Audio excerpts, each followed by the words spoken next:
Andito po ako sa dambana ng Kagitingan, on top of Mount Samat in Bataan.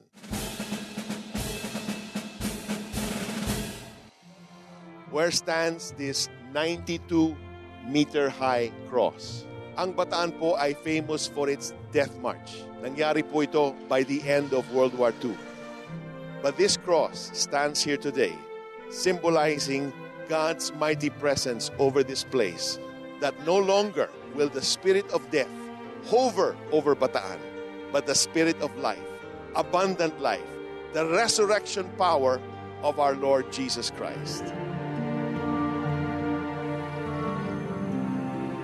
Bagamat mayaman sa kasaysayan ang probinsya ng Bataan, hindi maikakaila ang pangangailangan pangkalusugan ng mga kapuspalad nating kababayan doon. Kaya naman sa pagbisita ko dito, kasama ang mga volunteers ng Operation Blessing, agad natin ipinaabot ang kalinga at tulong sa kanila.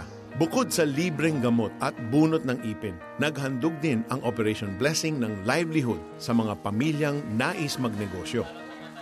Si Aling Linda ay nagtatrabaho bilang tagabalot ng uling.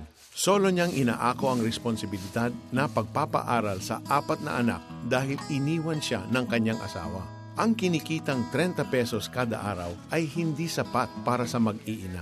Kaya sa grocery livelihood na bigay ng Operation Blessing kay Aling Linda, malaking tulong ang kanyang kikitain sa bagong negosyo sa pagpapaaral sa mga anak.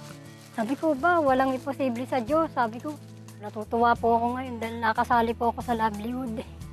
Malaking pasalamat ko rin po ng una sa Diyos. Pangalawa po sa inyo.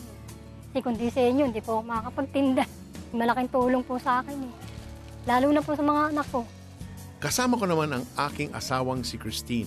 Nang aming puntahan ang isang public elementary school para sa feeding program ng Operation Blessing. Aming ipinagdasal ang mga bata at ang kanilang mga pamilya.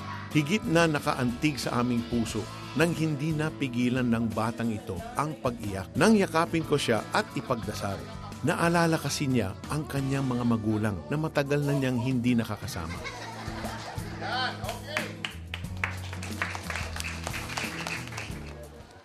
Sa pag-iikot ko sa Barangay Banawang, nakaagaw sa aking pansin ang mga kapatid nating mga katutubong ita. Malaking biyaya para sa kanila ang serbisyong medikal at dental, maging ang libreng gupit.